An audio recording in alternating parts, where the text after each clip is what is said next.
This is going to be a pretty quick video, but I wanted to go through something that is being asked in kind of Facebook ads and in the agency space is the kind of spam and the fake messaging coming from Facebook ads. And I wanted to make this because we recently had a client who was basically scared just because that she was getting emails and messages from these fake accounts. So I wanted to go through what an email looks like and how you can kind of spot a fake email from Facebook advertising. Really quickly, if we take a look, here's an email that I got today.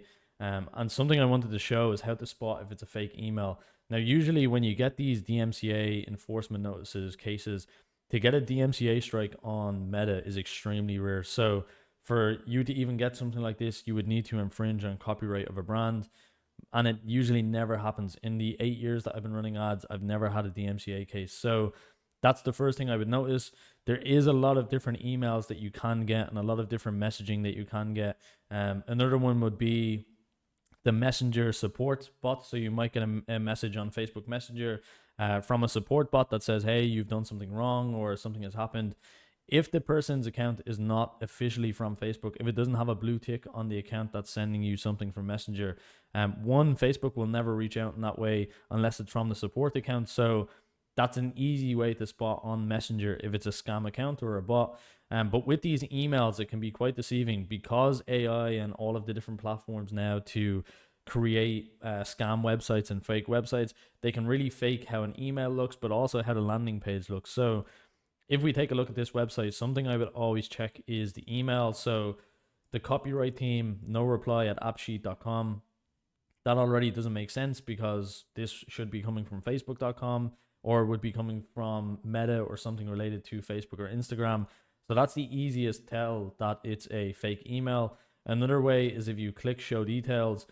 So this is coming to an old email that we don't even use anywhere anymore. So this is our Irish agency email, whereas our actual domain is vantageagency.co. So usually they would use your most recent one.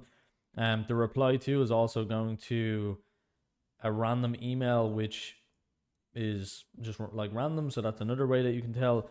But this is an easy way to check all of this information, see if it lines up with anything related to Meta, anything related to your business. Maybe they're using old information like they're using ours. But another way is if you hover over one of the actual buttons that you see on one of these emails, if you hover over and you look in the bottom left of the screen, you might see at the bottom left, it will let you know what the link is. And you'll see here it's influence team appeals.vercel app/help and support.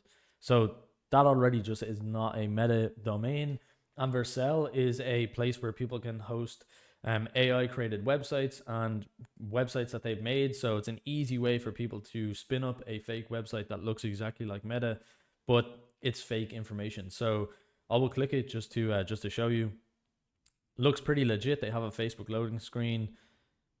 This would convince a lot of people. When you land, it looks identical to Meta.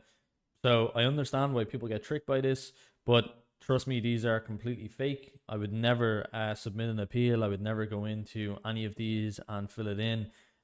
These are completely fake and it's generated using AI. So that's something to keep an eye out for. As I said, with Messenger, make sure you're speaking to the support team.